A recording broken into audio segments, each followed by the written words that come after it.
Translated by Bhikkhu Bodhi. suttatacentral.net and suttas.com. DN 25, Udumbarika Sihanada Sutta. The great lions roar to the Udumbarikans. Thus have I heard. Once the Buddha was staying in Rajagaha at the Vulture's Peak. At that time the wanderer Nigrodha was staying at the Udumbarika lodging for wanderers, with a large company of 3,000 wanderers. One morning, the householder Sandhana came to Rajagaha in order to see the Buddha, but he thought, it is not the proper time to see the Blessed Lord as he is in retreat. Perhaps I should go to the Udumbarika lodging and call on Nigrodha.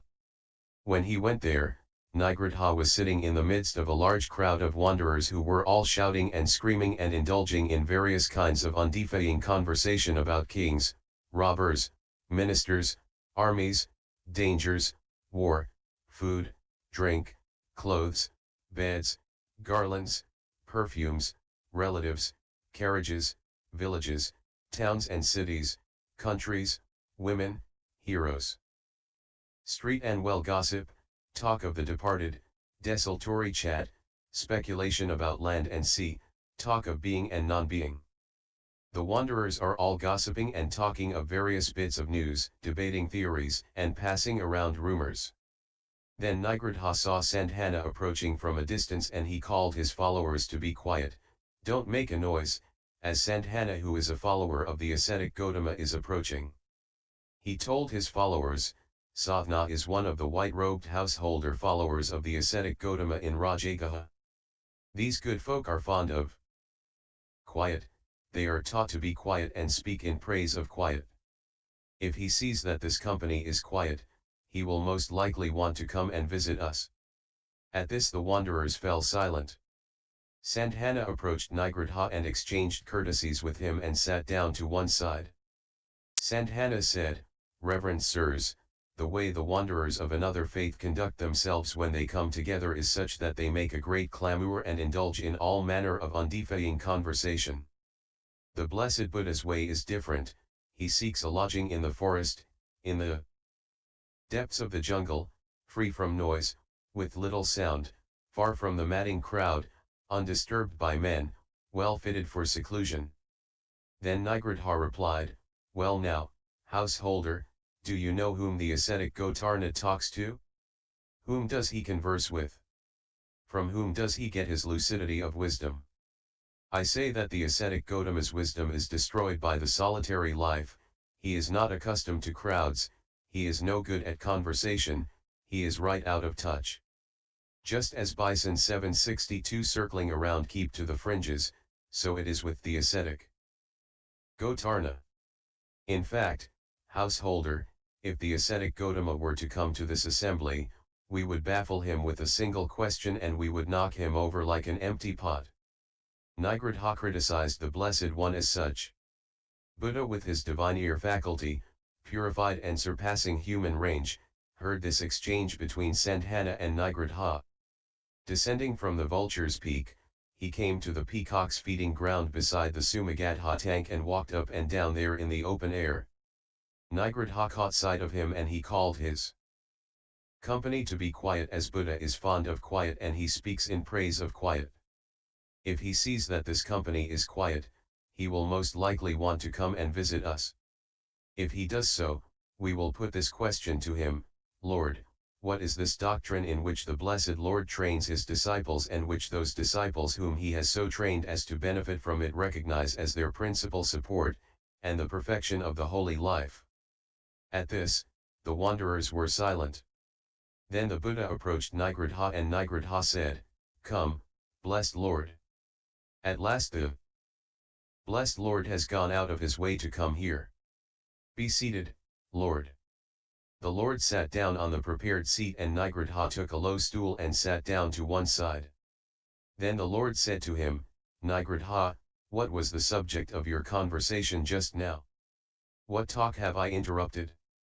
Nigrodha replied, we wanted to ask what is the doctrine in which the Blessed Lord trains his disciples and which those disciples whom he has so trained as to benefit from it recognize as their principal support, and the perfection of the holy life. Buddha replied.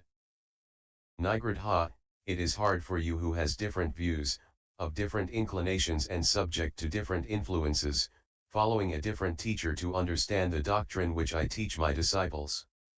Why don't you discuss with me about your own teaching, about your extreme austerity instead? How are the conditions of austerity and self-mortification fulfilled and how are they not fulfilled? At this the wanderers made a great commotion and exclaimed, "It is wonderful, it is marvelous of the ascetic Gautama in holding back with his own theories and in inviting others to discuss theirs." Silencing them, Nigrodha said, "Lord, we teach the higher austerities which we regard them as essential and we adhere to them. Such being the case, what do you think constitutes their fulfillment or non-fulfillment? Buddha, suppose, Nigrodha, a self-mortifier goes naked, uses no polite restraints, licks his hands, does not come or stand still when requested. He does not accept food out of the pot or pan, wears rough clothes, the kind dead bodies are wrapped in.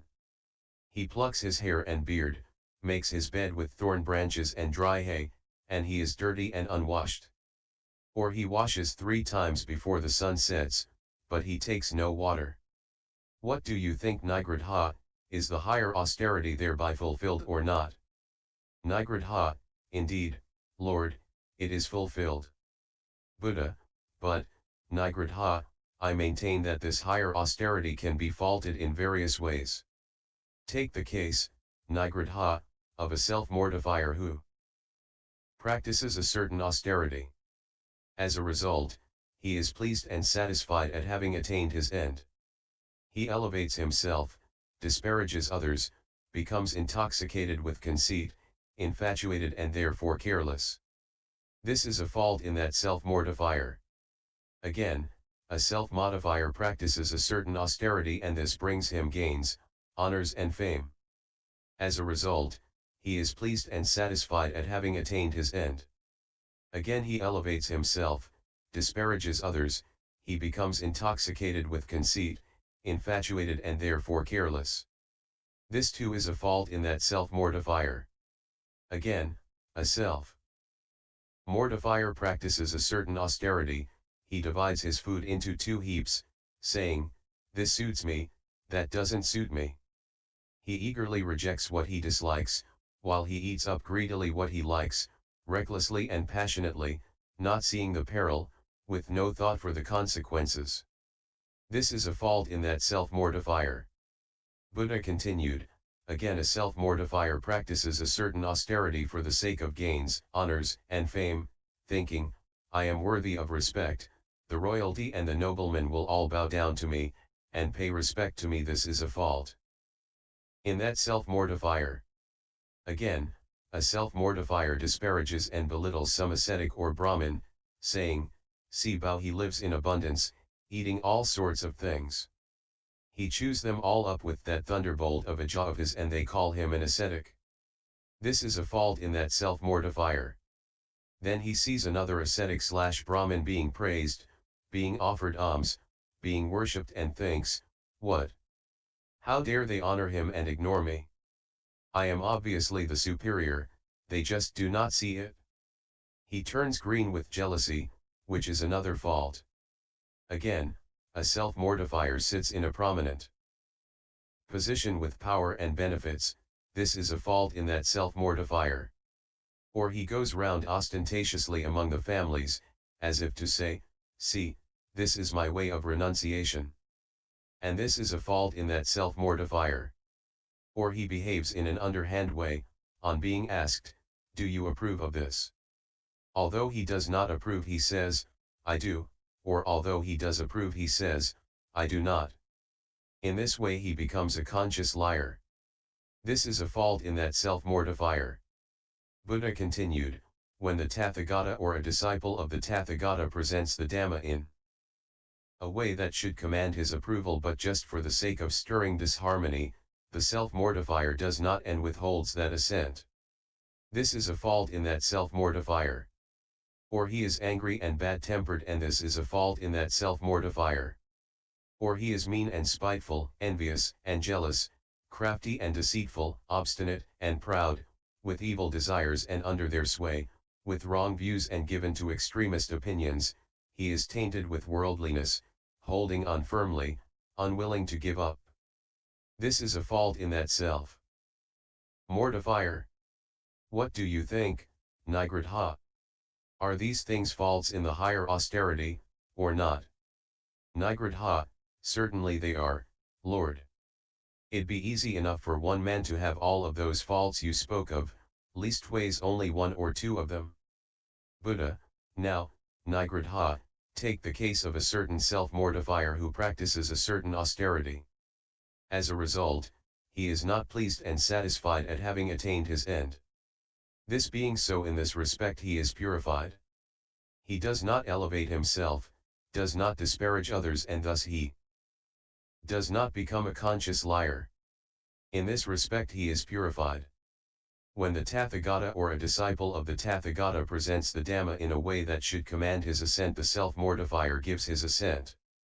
In this respect he is purified. He is not angry or bad-tempered, he is not mean and spiteful, envious and jealous, crafty and deceitful, obstinate, he is without evil desires and not under their sway, he is without wrong views and not given to extremist opinions, he is not tainted with worldliness, does not hold on firmly and is not unwilling to give up. In this respect he is purified. He does not have the faults in the examples as mentioned before. So what do you think, Nigrodha? Is the higher austerity purified by these things or not? Nigrodha. Certainly it is, Lord, it attains its peak there, penetrating to the pith. Buddha. No, Nigrodha, it does not attain its peak there, it has only reached the outer bark. Nigrodha.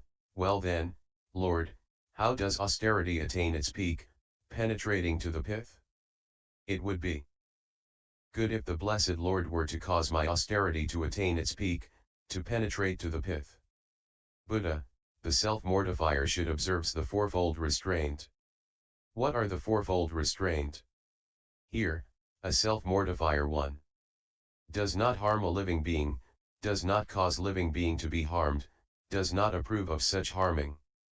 2. He does not take what is not given, or cause it to be taken, or approve of such taking.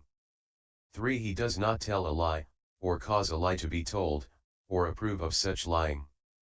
4. He does not crave for sense pleasures, cause others to do so, or approve of such craving. In this way, a self-mortifier observes the fourfold restraint. And through this restraint, through making this his austerity, he takes an upward course and does not fall back into lower things. Buddha continued, then he finds a solitary lodging, at the root of a forest tree, in a mountain cave or gorge, a charnel ground, a jungle thicket, or in the open air on a heap of straw. Then after the alms round, he sits down cross-legged, holding his body erect, having established mindfulness before him, meditate. Abandoning cravings for sensory desires, he dwells with a mind freed from such hankering, and his mind is purified of it. Abandoning ill will and hatred, he dwells with a mind freed from them, and by compassionate love for the welfare of all living beings, his mind is purified of them. Abandoning sloth and torpor, by the perception of light, mindful and clearly aware, his mind is purified of sloth and torpor. Abandoning worry and restlessness, and with an inwardly calmed heart his mind is purified of worry and restlessness. Abandoning doubt, he dwells with doubt left behind, without uncertainty, his mind purified of doubt. Having abandoned these 5 hindrances, and in order to weaken by insight the defilements of the mind, he dwells, letting his mind filled with loving kindness, pervade 1 quarter, then a second, then a third, then a fourth. He continues to pervade everywhere with a mind filled with loving kindness, extensive, measureless, free from hatred and ill will. Then he dwells, letting his mind filled with compassion, with sympathetic joy, with equanimity, the 4 immeasurable. What do you think, Nigrodha? Is the higher austerity purified by these things, or not? Nigrodha. Certainly it is, Lord. It attains its peak there, penetrating to the pith. Buddha, no, Nigrodha, it does not attain its peak there. It has only penetrated to the inner bark. Nigrodha, well then, Lord, how does austerity attain its peak, penetrating to the pith? It would be good if the Blessed Lord were to cause my austerity to attain its peak, to penetrate to the pith. Buddha, Nigrodha, take the case of a self-mortifier who observes the fourfold restraint. He recalls various past lives, their conditions, and details. What do you think, Nigrodha? Is the higher austerity purified by these things, or not? Nigrodha, certainly it is, Lord.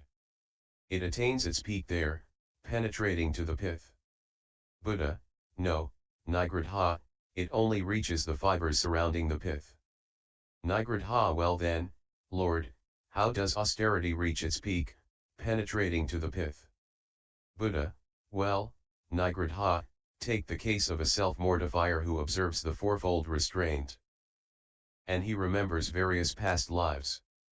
Then with the purified divine eye, he sees beings passing away and arising as karma directs them.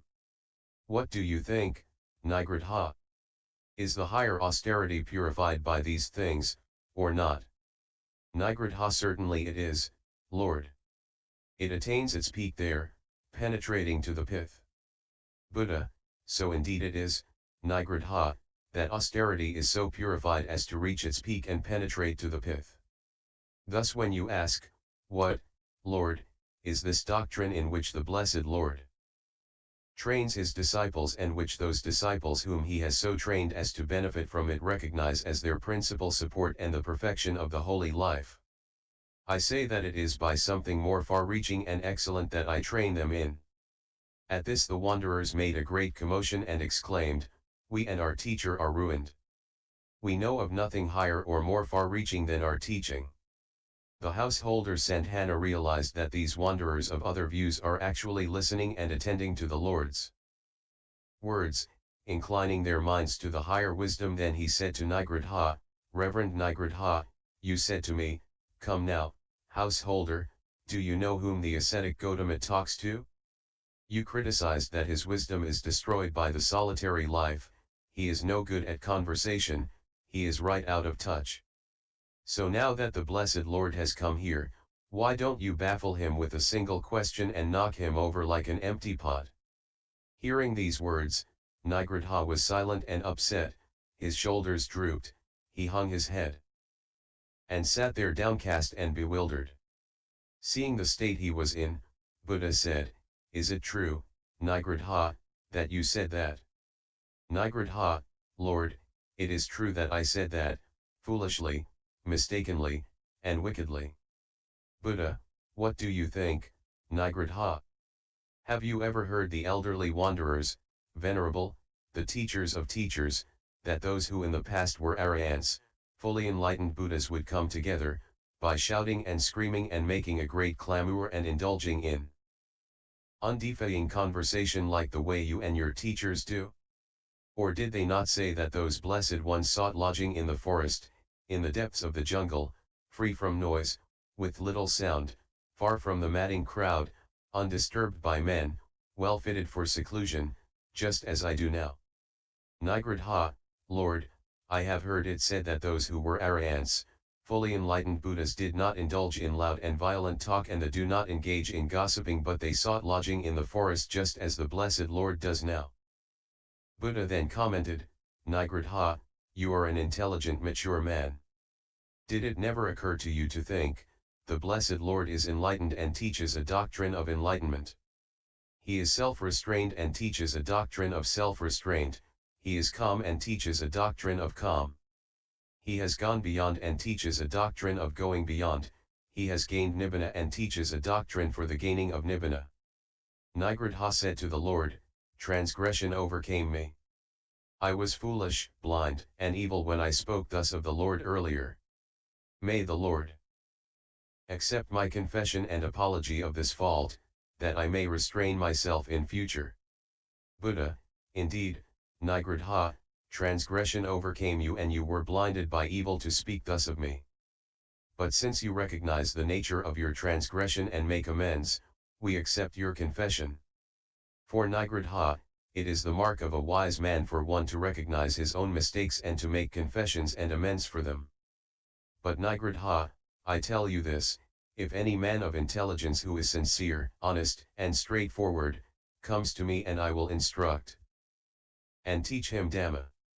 If he practices what he is taught, then within 7 years he will attain in this life to that unequaled holy life and goal, for the sake of which young men who went forth from household life into homelessness, by his own knowledge and realization. Let alone 7 years in 6 years, 5, 4, 3, 2 years, 1 year, 7 months, 6 months, 5, 4, 3, 2 months, 1 month, half a month. Let alone half a month and 7 days he can gain that goal. Buddha, Nigrodha, you may think, the ascetic Gautama says this in order to get disciples. But you should not regard it like that. Let him who is your teacher remain so. Or you may think, the ascetic Gautama wants us to abandon our rules. But you should not regard it like that. Let your rules remain as they are. Or you may think, the ascetic Gautama wants us to abandon our way of life. But you should not regard it like that. Let your way of life remain as it was. Or you may think, this Gautama wants us to break our own rules and change the things that we consider to be bad, but you should not regard it like that. Let those things you consider wrong continue to be so considered. Or you may think, this Gautama wants to pull us away from what we consider to be good. But you should not regard it like that. Let whatever you consider right continue to be so considered. Nigrodha, I do not speak for any of these reasons. Buddha continued, there are, Nigrodha, unwholesome things that have not been abandoned, tainted, conducive to rebirth.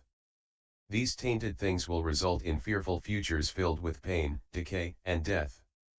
It is for the abandonment of these things that I teach Dhamma. If you practice accordingly, these tainted things will be abandoned, and the things that make for purification will develop and grow.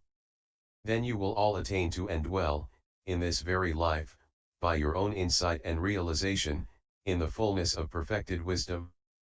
At these words the wanderers sat silent and upset, their shoulders drooped, they hung their heads and sat there downcast and bewildered, so possessed were their minds by Mara, the evil one. Then Buddha said, every one of these foolish men is possessed by the evil one, Mara, such that not a single one will think, let us now follow the holy life proclaimed by the ascetic Gautama and learn it, for 7 days is an insignificantly small period. Then Buddha, having uttered his lion's roar in the Udumbarika park, left and went back to the vulture's peak. The householder Sandhana also returned to Rajagaha. In summary, this is a sutta that started with Nigrodha from the wandering ascetics who criticized Buddha's teachings. Then when Buddha came to Udumbarika lodging, he allowed Nigrodha to discuss their ways of austerity instead of discussing his own Dhamma. By doing so, he allows Nigrodha to feel at ease rather than challenged. Then by questioning and answer, Buddha pointed out the flaws in their austerity practice. After hearing the faults in the austerity practice and hearing what the true doctrine Buddha teaches and how this doctrine will lead to end of suffering, onward to path of Nibbana, Nigrodha felt upset and ashamed. Although the wanderers know at the end of Buddha's discourse that what Buddha taught is true and beneficial, but they still grasp to their practice and refuse to try and practice what Buddha has taught. Thus Buddha ended by saying that they were still held on by Mara, the evil one. By WHH.